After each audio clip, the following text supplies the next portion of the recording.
Okay, so in this video, we're looking at general trigonometric equations. So general trigonometric equations can be written as follows, right? So we can have y equals a plus b cosine cx and y equals a plus b sine cx. So even though these are general forms, sometimes the letters can be different in questions, right? So you might come across a question where it'd be like y equals a sine bx, right? So even the orientation of these, the position of these letters matter, right? So this a is not going to equal this a. This a is actually going to equal that b, etc. So it's really important to remember the position of these numbers and or these letters or these variables. And what's the best way to remember that is we need to think of the word map, right? So midline, amplitude, period. So if I have a function here, I remember map. So my midline, right? My midline is going to be equal to wherever this constant value is, wherever a is equal to. This is my midline. So midline is equal to a. My amplitude is going to be equal to the coefficient of this function now. And then c here, this little c is going to help me find my period. So let's just rewind, pause, let's go back for a second. So what's the midline? So the midline is the line that's in the middle of my trig function. It splits my trig function in two. So the midline is always a. It's always the kind of the coefficient, it's a constant term here. A is equal to a half times max plus min. So it's just the average height. So you get the maximum value, get the minimum value, add them together, gives you the middle value or the value for the midline. The amplitude is the absolute value of b, because remember, as I said, amplitude is a distance, right? So if something's a distance, it's always going to have a positive value. Because if I had a negative, like -3 sine x graph, the amplitude is going to be 3. So the amplitude won't be -3, the amplitude would be 3. So it'll go up 3 and it will go down 3. So just to mention that here, again, orientation, if b is greater than 0, the graph is positive, and if b is less than 0, the graph is negative. Then the range, so how can we find my maximum and my minimum point? Well, if I have my midline and my amplitude, it's just midline minus amplitude, midline plus amplitude. This will give me my minimum and this will give me my maximum. And then finally, the period, right? So this little madam in here, this cx, right? This c basically tells us how fast we're getting around a unit circle, right? So if this was say 2, like 2x, I'm getting around the unit circle twice as fast.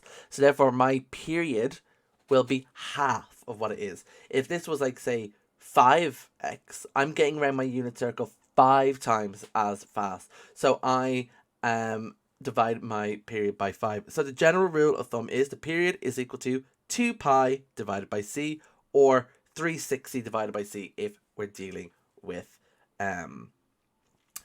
degrees. They are so important to learn. You need to know these 5 little things here and how to apply them. So then I spoke about this last video, but when plotting a curve or plotting a trig function, it's always useful to kind of go up in quarters of the period, or you could say pi over 2c or 90 over c. So that's always good to go up in them steps. Both graphs have key points every quarter period. Knowing where each graph should be after a certain fraction of a cycle / period can help identify the period from a graph, and also may help answer questions relating to maximum and minimum points. So it's always good to know at a quarter of the period, the sine graph should be at its maximum and the cosine should be at the minimum. At a half of the period, sine should be at the midline, cosine should be at the minimum. At 3/4 of the period, sine should be at the minimum, cosine should be at the midline. Finally, at the full period, sine should be back at the midline and cosine should be back at the maximum. So let's look at this question here. Write the equation for each of the curves. So I have a curve here. We want to write the equation from it. So I need 3 things to three-ish things to calculate to get the formula. So I need my midline, my amplitude, and I need c And then I need to find out if it's a sine or a cosine graph. So let's find what the midline is first of all. So I see here my maximum point is 5. My maximum point is 5. And my minimum point is -1. So the midline is going to be 5 plus -1 divided by 2, which is 4 divided by 2, which is 2. So my midline happens at 2. So I can sketch that in now for myself because it helps me calculate everything else. So there's my midline. Now looking at my graph here, let's find the amplitude. So remember, the amplitude is the distance from my midline to my maximum point. So if it starts at 2 and it ends at 5, I'm increasing it by 3. So my amplitude in this case is 3. And then the period, well, how often, oh, didn't want to delete that one. How often or how quickly or when does this graph repeat a cycle? So I'm just going to draw out a cycle here in purple. So I'm starting at midline, go up at my maximum, gorge, back down at my minimum, gorge, and now I'm back at my midline. So the cycle is starting to repeat itself here. So if I notice, I draw in different colors, right? It's the same shape. Then if I go down here,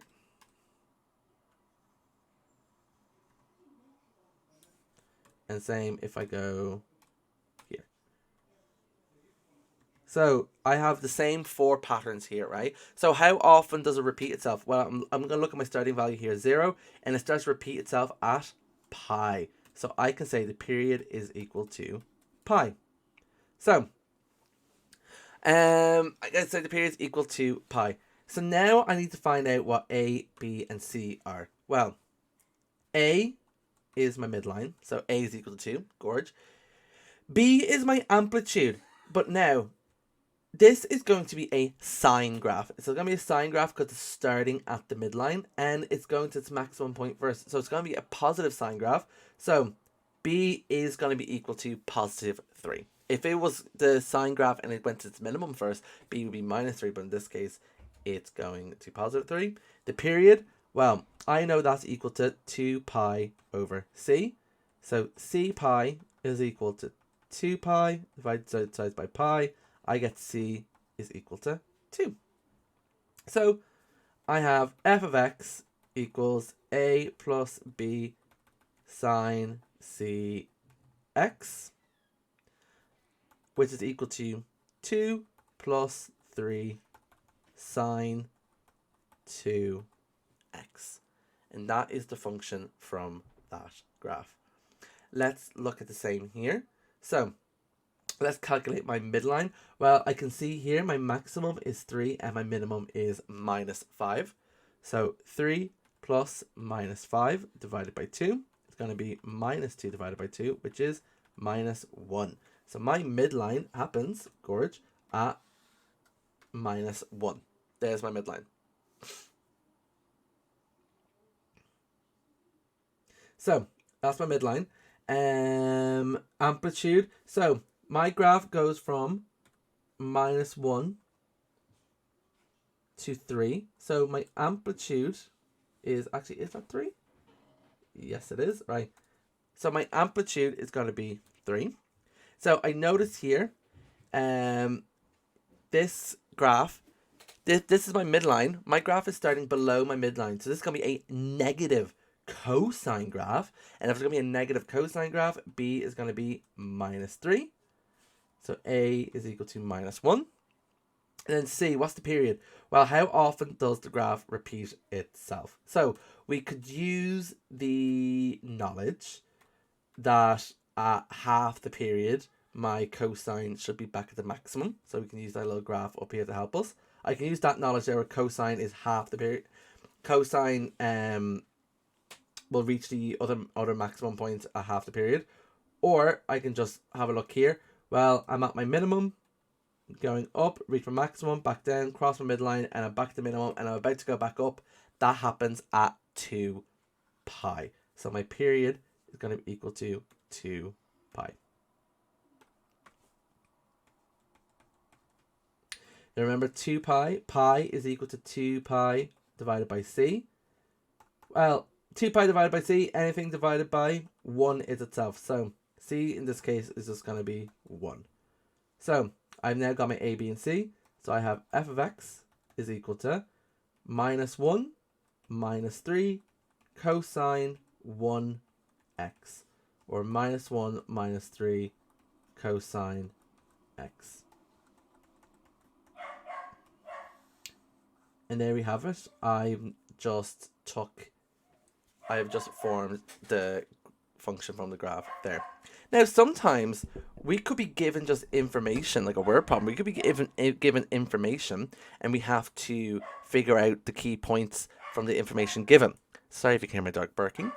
Perfect example of the question. A dog jumps up and down inside the front of a window of a house, waiting for its owner to return.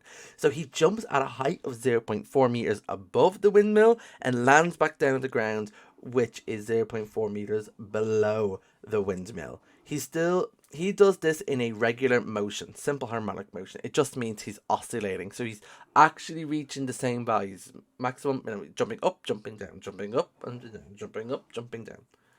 A passerby uses a stopwatch to starting it just as the dog is at the window. It determines that the dog completes 1 full cycle every 6 minutes. The dog jumps up and gets back down to the ground every 6 seconds. Construct a formula involving a trigonometric function to describe the displacement of the dog relative to the window still. So relative to the window still. So I don't know about you, always helpful. Draw a little diagram or to draw a little picture, right? There's the window still, right? I have a little Sparky here.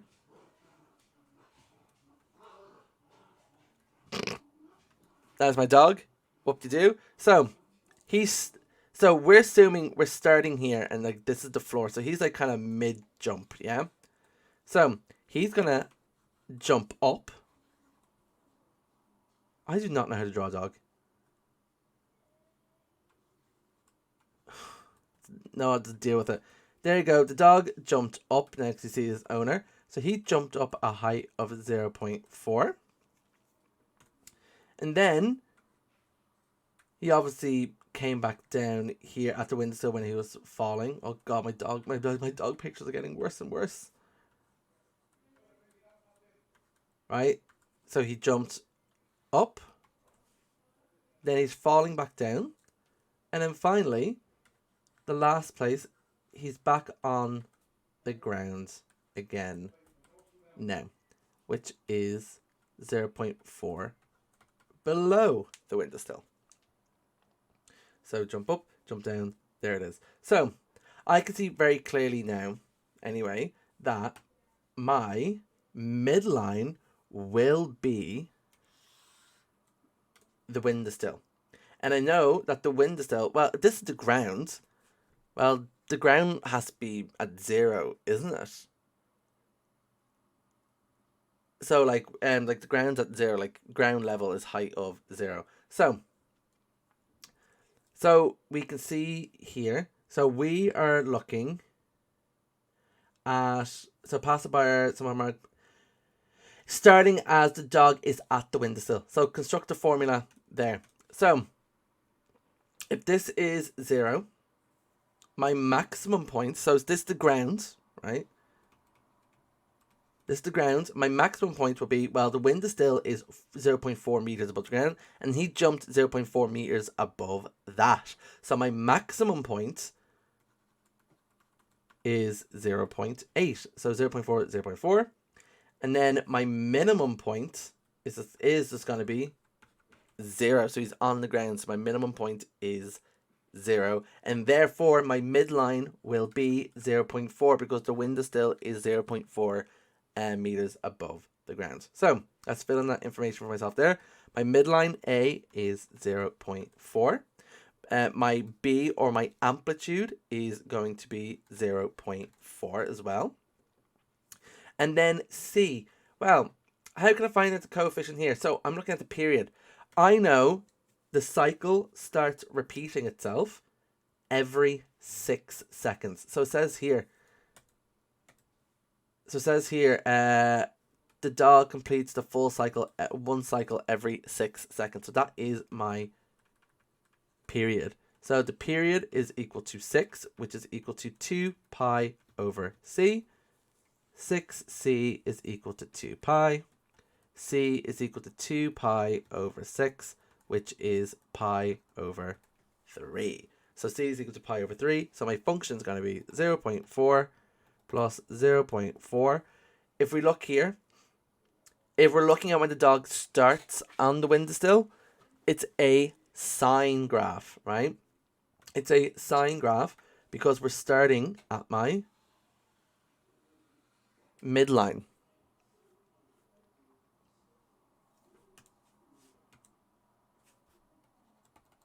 So sine, and then c is pi over 3, and then just x. There you go. And that's it there. That's my function.